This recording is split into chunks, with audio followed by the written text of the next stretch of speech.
জয় শ্রীকৃষ্ণ, রাধে রাধে। জয় জগন্নাথ প্রভুর জয়। 24শে জুলাই শুক্রবার দিন পালিত হচ্ছে পবিত্র উল্টো রথযাত্রা। আপনারা এই উল্টো রথযাত্রার দিনে ভুলেও খাবেন না এই 5টি খাবার, তাহলে জীবনে নেমে আসবে দুর্ভাগ্য, অর্থকষ্ট। হ্যাঁ, অর্থকষ্টে ভুগতে হবে সারাটি বছর। রোগের জ্বালা যন্ত্রণায় আপনারা ভুগবেন। রোগের জ্বালায় উপার্জনের অর্ধেক টাকাই চলে যাবে চিকিৎসার পেছনে এবং প্রভু জগন্নাথের কৃপা ও আশীর্বাদ থেকে আপনারা বঞ্চিত হবেন। তাই এই উল্টো রথযাত্রার দিনে আপনারা সতর্ক ও সাবধান হয়ে যান। নমস্কার, সকলকে সুস্বাগত জানাই আমাদের বৈদিক ধর্ম তথা সনাতন ধর্মীয় তথ্যমূলক চ্যানেলে। সকলে কেমন আছেন? নিশ্চয়ই ঈশ্বরের অশেষ কৃপায় সকলে ভালো আছেন, সুস্থ আছেন। 24শে জুলাই পালিত হচ্ছে পবিত্র উল্টো রথযাত্রা। উল্টো রথযাত্রার গুরুত্ব সনাতন ধর্মে অনেক রয়েছে, এর মাহাত্ম্য। এই বছর পালিত হচ্ছে 24 তারিখে 2026-এ উল্টো রথযাত্রা। উল্টো রথযাত্রা হচ্ছে প্রভু জগন্নাথ দেবের মাসির বাড়ি থেকে আবার ফিরে আসা। একেই বলে পবিত্র উল্টো রথযাত্রা।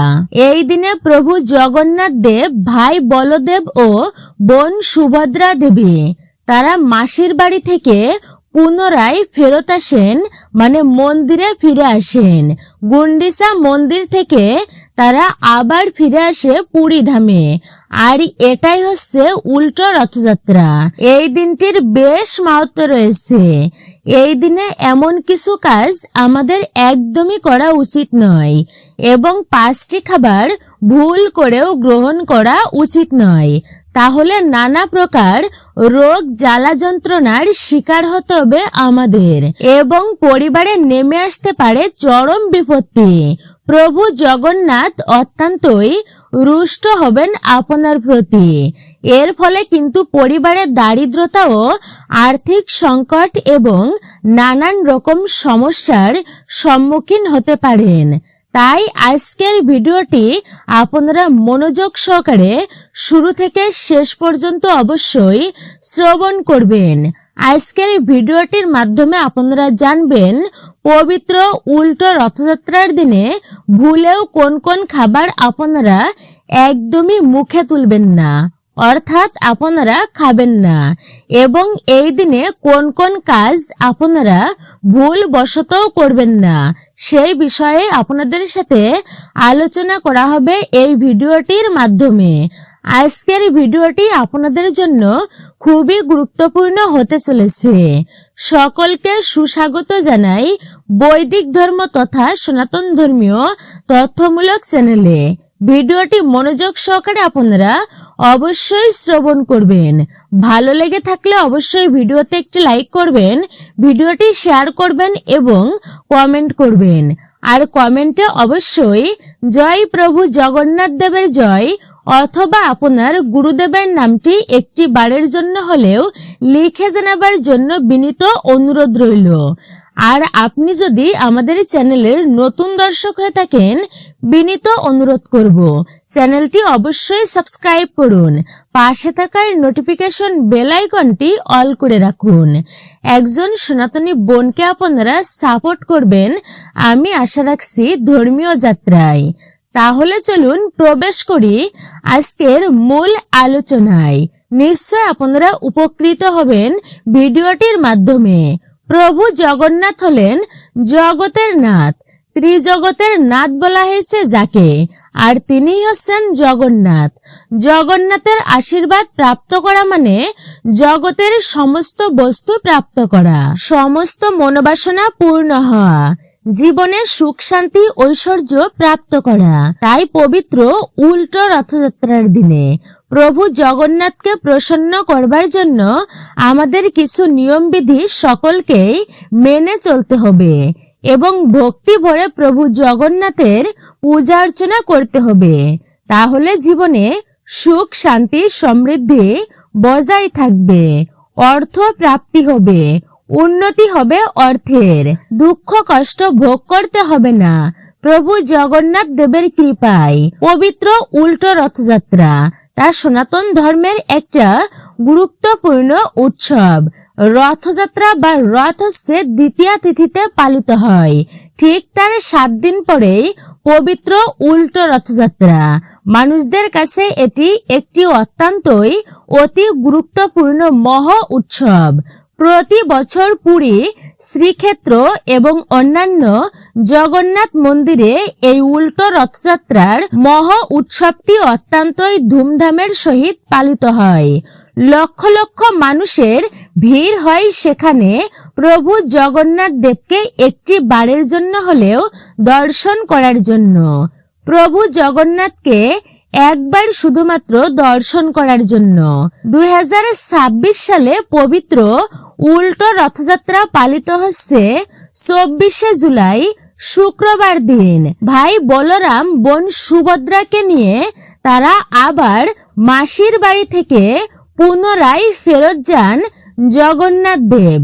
আর এই ফিরে যাওয়াকেই বলে উল্টো রথযাত্রা। গুন্ডিচার বাড়িতে বেড়াতে এসেছিলেন রথযাত্রার দিনে। 7 দিন পর তারা আবার ফেরত যান, মানে উল্টো রথযাত্রায় ফেরত যান। আর এই দিনটি থেকেই 9ম দিনে ফিরে আসেন মন্দিরে। প্রভু জগন্নাথ যখন রথে চড়ে মাসির বাড়ি যান তখন থেকে বলা হয় রথযাত্রা বা সোজা রথ, এবং যেই দিন তিনি মাসির বাড়ি থেকে ফিরে আসেন সেই দিনটিকে বলা হয় উল্টো রথযাত্রা। আর এই ফেরা রথ পালিত হচ্ছে এই বছর শুক্রবার দিন 24শে জুলাই। আপনারা দিনটি অবশ্যই মনে রাখবেন। বিশেষ পবিত্র ও পূর্ণ একটি দিন। তাই এই দিনে কিছু নিয়ম বিধি ও খাদ্য খাবারের একটি নিয়ম বিধি অবশ্যই প্রত্যেকের মেনে চলা উচিত। বিশেষ ভূমিকা রয়েছেও খাদ্য খাবারের। এইবার জেনে নেওয়া যাক এই পবিত্র উল্টো রথযাত্রার দিনে কি কি কাজ আপনারা করবেন এবং কি কি কার্য আপনারা ভুলেও করবেন না। সর্বপ্রথমে জেনে নেব উল্টো রথের দিনে কি কি কাজ আপনারা করবেন। সর্বপ্রথমে এই দিনে খুবই সকাল সকাল আপনাকে ঘুম থেকে উঠতে হবে, বাসি বিছানা ছাড়তে হবে। বেশি বেলা করে আপনারা ঘুমাবেন না।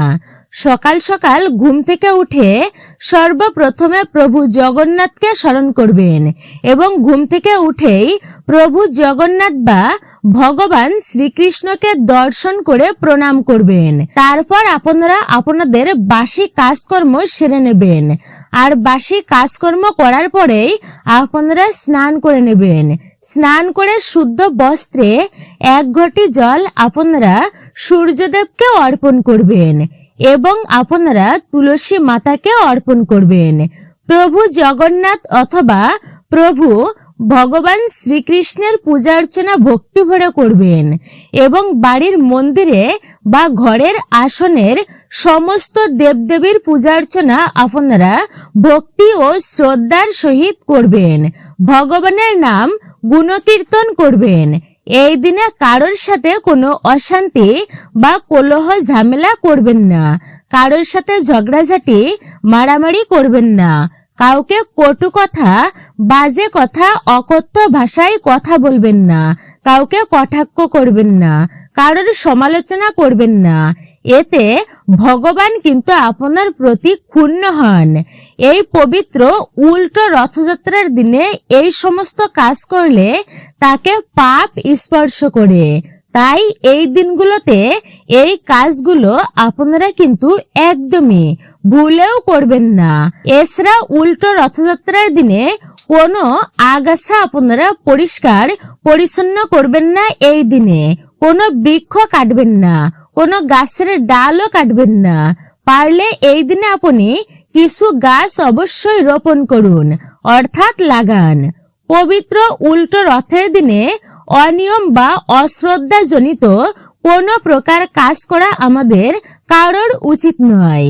এতে কিন্তু ক্ষতি আমাদেরই হবে, কিন্তু আমাদের জীবনে এর প্রভাব ফেলবে।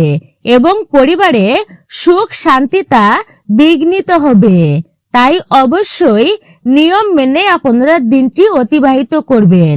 আমাদের সকলের উচিত পবিত্র এই উল্টো রথযাত্রার দিনে এই কাজগুলো একদমই করা উচিত নয়। এই দিনে কোনো প্রকার আমিষ জাতীয় খাবার ভুলেও কিন্তু গ্রহণ করা উচিত নয়, এমনকি বাড়িতেও রন্ধন করা উচিত নয়। মাছ, মাংস, ডিম, পেঁয়াজ, রসুন ইত্যাদি আপনারা আমিষ জাতীয় খাবার ভুল করেও মুখে তুলবেন না পবিত্র উল্টো রথযাত্রার দিনে। এছাড়া এই দিনে কোনো প্রকার সামুদ্রিক মাছ বা সামুদ্রিক প্রাণী, হ্যাঁ, আপনারা এটি কিন্তু একদমই গ্রহণ করবেন না। দ্বিতীয়ত, যে খাবারটি আপনারা এই পবিত্র উল্টো রথযাত্রার দিনে ভুলেও খাবেন না, আর তা হচ্ছে কলমি শাক ও লাল শাক। কারণ উল্টো রথযাত্রার দিনে শাক খেলে জীবনে দুর্ভাগ্য নেমে আসবে। পেটের নানান রকম রোগ ও জ্বালা যন্ত্রণা দেখা দিতে পারে এবং নানান রকম পেটের সমস্যার সম্মুখীন হতে পারেন। তাই এই দিনে আপনারা ভুলেও কোনো প্রকার লাল শাক বা কলমি শাক আপনারা ভুলবশত মুখে তুলবেন না। পবিত্র উল্টো রথযাত্রার মধ্যে প্রভু জগন্নাথ দেব বলভদ্র ও বোন সুভদ্রা দেবীকে নিয়ে যখন প্রভু জগন্নাথ দেব জ্বরে আক্রান্ত হন এবং মানাহে থেকে যে এই সময় তিনি পটলের শয্যার মধ্যে সজ্জিত হয়ে থাকেন, তাই পবিত্র উল্টো রথযাত্রার দিনে কোনো সময় আপনারা ভুল করেও এই সবজিটি গ্রহণ করবেন না।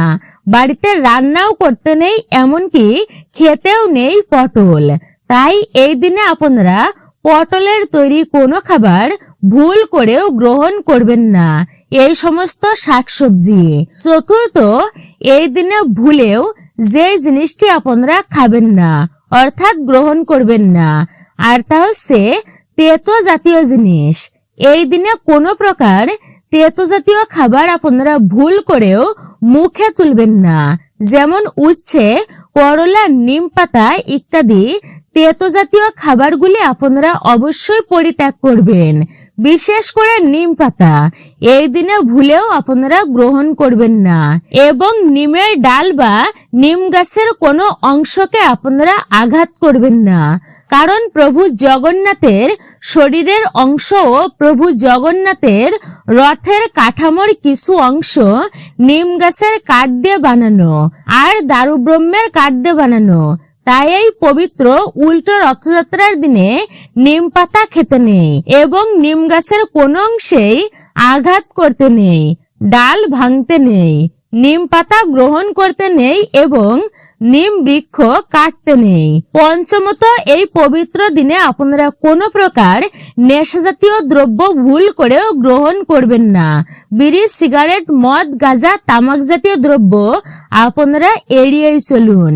তাহলে প্রভু জগন্নাথের আশীর্বাদ ও কৃপা থেকে আপনারা বঞ্চিত হবেন যদি এগুলি গ্রহণ করেন। তামাক বা মাদক জাতীয় দ্রব্যে কোনো প্রকার খাদ্য গুণাগুণ থাকে না। এছাড়া এটি শরীর ও মস্তিষ্কের জন্য অত্যন্তই ক্ষতিকর। তাই এই দিনে আপনারা ভুলেও কোনো প্রকার মাদক বা নেশা জাতীয় জিনিস গ্রহণ একদমই করবেন না। আমাদের সকলের উচিত পবিত্র এই উল্টো রথযাত্রার দিনে কিছু নিয়মবিধি অবশ্যই মেনে চলা উচিত এবং নিষ্ঠা ও ভক্তির সাথে দিনটি পালন করা। তাহলে আমরা এই পবিত্র দিনটির বিশেষ পুণ্য ফলাফল লাভ করতে পারবো নিষ্ঠা ও ভক্তির সহিত পালন করতে পারলে। তাই এই দিনে প্রভু জগন্নাথের সাথে সাথে মা লক্ষ্মীরও পূজা অর্চনা অবশ্যই করা উচিত। তাই এই দিনে প্রভু জগন্নাথের আপনারা ভক্তির সহিত পূজা অর্চনা করবেন, পারলে লক্ষ্মী নারায়ণের পূজা অর্চনাও করবেন। যদিও সম্ভব হয় এই দিনে বাড়িতে আপনারা রথ বানাতে পারেন এবং সেই রথ সকলে মিলে ছোট রথ তৈরি করে সকলে মিলে টানবেন। এতে প্রভু জগন্নাথের কৃপা ও আশীর্বাদ আপনারা প্রাপ্ত করতে পারবেন।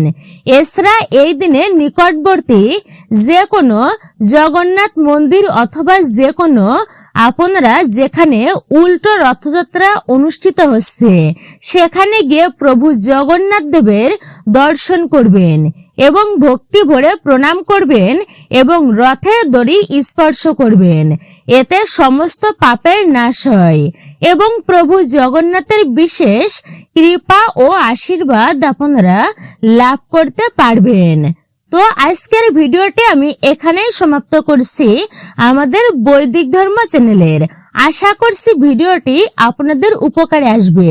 নিশ্চয়ই ভালো লেগেছে, আপনি নিশ্চয়ই সমৃদ্ধ হয়েছেন। ভিডিওটি ভালো লেগে থাকলে অবশ্যই ভিডিওতে একটি লাইক করবেন এবং কমেন্টে জয় জগন্নাথ দেবের জয় অথবা আপনার গুরুদেবের নামটি একটি বারের জন্য হলেও লিখে জানাবার জন্য বিনীতভাবে অনুরোধ জানাচ্ছি। একজন সনাতনী বোনকে আপনারা সাপোর্ট করবেন আশা রাখছি। চ্যানেলটি সাবস্ক্রাইব করুন, পাশে থাকার নোটিফিকেশন বেল আইকনটি অল করে রাখুন। সকলে ভালো থাকুন, সুস্থ থাকুন। পরম করুণাময় ঈশ্বরের অশেষ কৃপায় জয় প্রভু জগন্নাথ দেবের জয়। আমাদের চ্যানেলের সঙ্গে যুক্ত থাকুন এবং সনাতন ধর্মের এমনই সকল গুরুত্বপূর্ণ তথ্য প্রসঙ্গে আপনারা অবশ্যই জানতে পারবেন। তাই আমাকে অবশ্যই সাপোর্ট করবেন, চ্যানেলটির পাশে থাকবেন আমি আশা রাখছি।